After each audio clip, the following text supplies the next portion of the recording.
Hello everyone and welcome to today's video. I'll be talking about cell references in Excel. There are two types of cell references in Excel. One is relative reference, two, absolute reference. In relative reference, formulas can easily be copied and pasted from one cell to another. Relative reference are the default and probably the most you have used.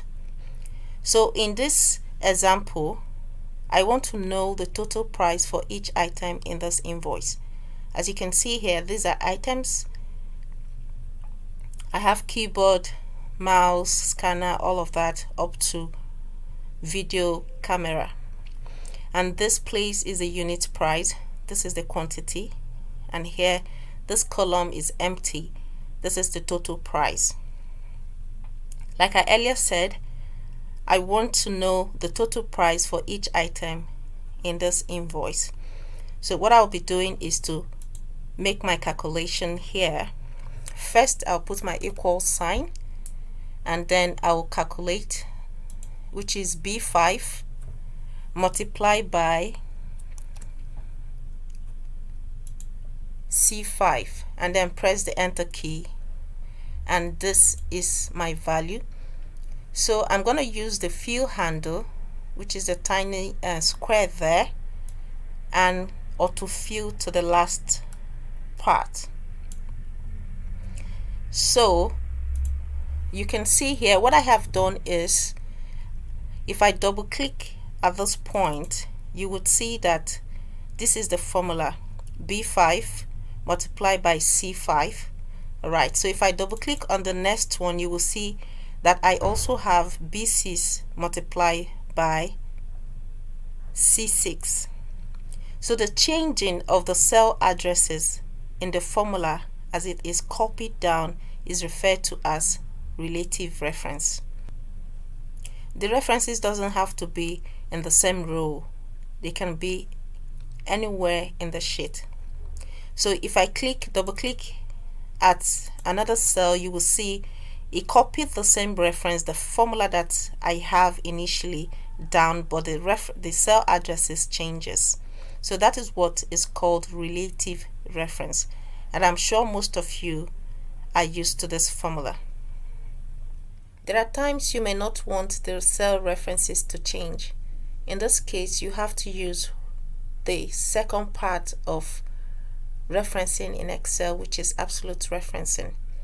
So if you look here, I have added in row 13, I have added the tax rate. So in B13, the tax rate here is 15%. And I have also added another column in column D, which is sales tax. So here I'm going to be calculating the sales tax, and you will see how the absolute reference works. So to calculate for my sales tax, I'm going to click and put the equal sign using the tax rate here.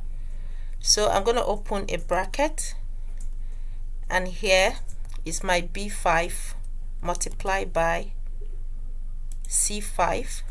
I'll close the bracket and then multiply by my tax rate, which is B13. Now it doesn't matter where the cell address is, it could be anywhere here. Alright, so once I have multiplied it by my tax rate, I'll press the enter key.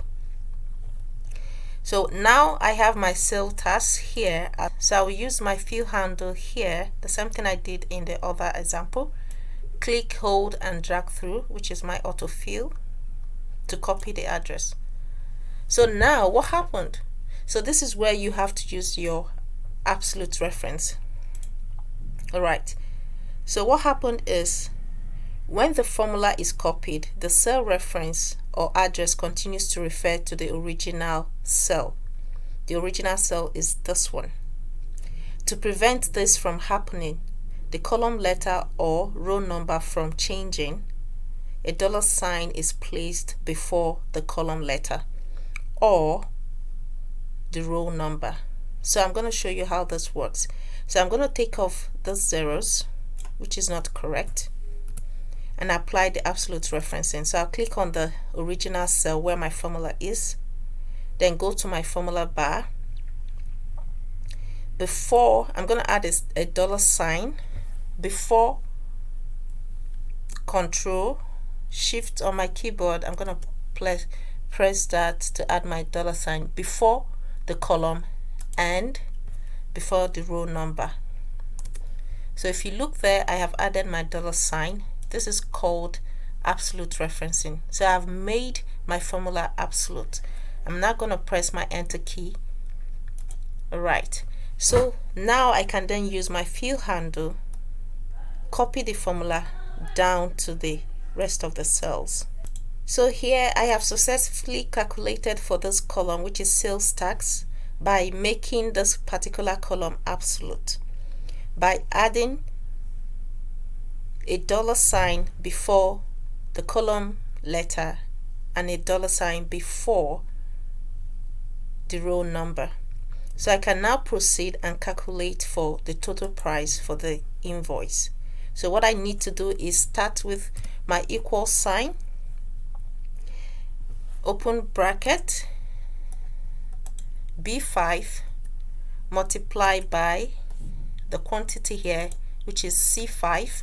Then I'll close my bracket and then add plus the sale tax for this particular item. That will be D5. Then I'll press my enter key. So this is the correct value that I want for the total price for this particular item keyboard. So once I get this, I'm now going to use the fill handle and copy the formula down to the rest of the cells. So the emphasis here is on column D, on how to use absolute referencing. I hope you do like this video. Please drop your comments in the comment section below and let me know what you didn't understand. I'll see you in my next video for more text tips.